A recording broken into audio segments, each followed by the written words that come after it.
Hi అందరికి. Hi అండి. Welcome back to our YouTube channel. ఇవాళ అయితే ఒక మంచి రెసిపీతో మేము ముందుకు వచ్చేసాం అనమాట. ఏంటంటే ఆ రెసిపీ రవ్వ లడ్డు. రవ్వ లడ్డు చూసేద్దామా మరి? ఓకే. రవ్వ నెయ్యిలో వేయించుకోవాలి.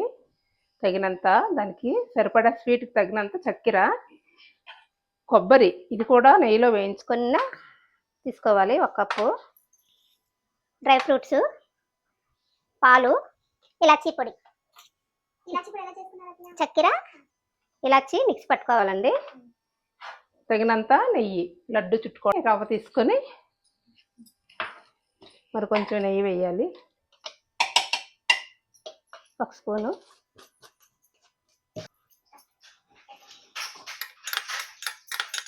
రవ్వ బాగా కలుపుకొని ముందుగా వేయించేసాం కదండి, రవ్వ కలుపుకోవాలి.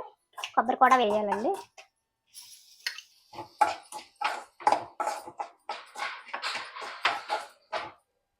చక్కెర 1 బౌల్కి 2 బౌల్స్ అండి సరిపడా. ఇలాచీ కూడా వేసుకోవాలండి. ఆల్రెడీ వేయించేసుకున్నాం కాబట్టి మనం అంత. సో ఇలాచి పొడి తర్వాత ఏం చేయాలి అత్తయ్య? పాలు పోయాలమ్మా. పాలు వేసుకోవాలి. కలుపుకుంటూ వేసుకోవాలి. సరిపడా సరిపోతుంది. ఇవ్వండి, డ్రై ఫ్రూట్స్ కూడా వేసేసాను. ఇవ్వండి ఇలా కొంచెం గోరువెచ్చగా వేడిగా ఉన్నప్పుడే మనం లడ్డూలు చేసుకోవాలి కదా? అవును, మన ఇష్టం సరిపడా. ఓకేమ్మా, చిన్నగా ఈ రవ్వ లడ్డు రెడీ అయిపోయింది. మా మనవరాలు కూడా అసలు ఉండట్లేదు, ఏడుస్తుంది. ఇదిగో ప్రజ్ఞ రవ్వ లడ్డు అయిపోయింది.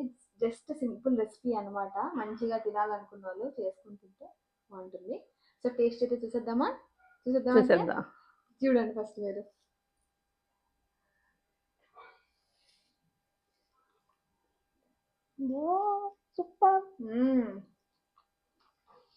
సూపర్, చాలా బాగుంది. షుగర్ కూడా సరిపోయింది అక్క. సరిపోలేదు అనుకున్నాం కానీ సరిపోయింది షుగర్ కూడా. ఇన్ కేస్ షుగర్ ఎక్కువ తినాలనుకున్న వాళ్ళు ఏమొచ్చి ఫుల్ కప్ అంతా తీసుకోండి. లేదు షుగర్ కొంచెం తగ్గిద్దాం అనుకున్న వాళ్ళు ఒక 1/2 కప్ కూడా వేసుకొని కలుపుకోవచ్చు కదా. కప్పు రవ్వకి కప్పున్నర చక్కెర. ఓకే, లేకపోతే 2 కప్స్ సరిపడా. ఇంకా డ్రై ఫ్రూట్స్ వేసారు కాబట్టి చాలా మంచి టేస్ట్ వచ్చింది.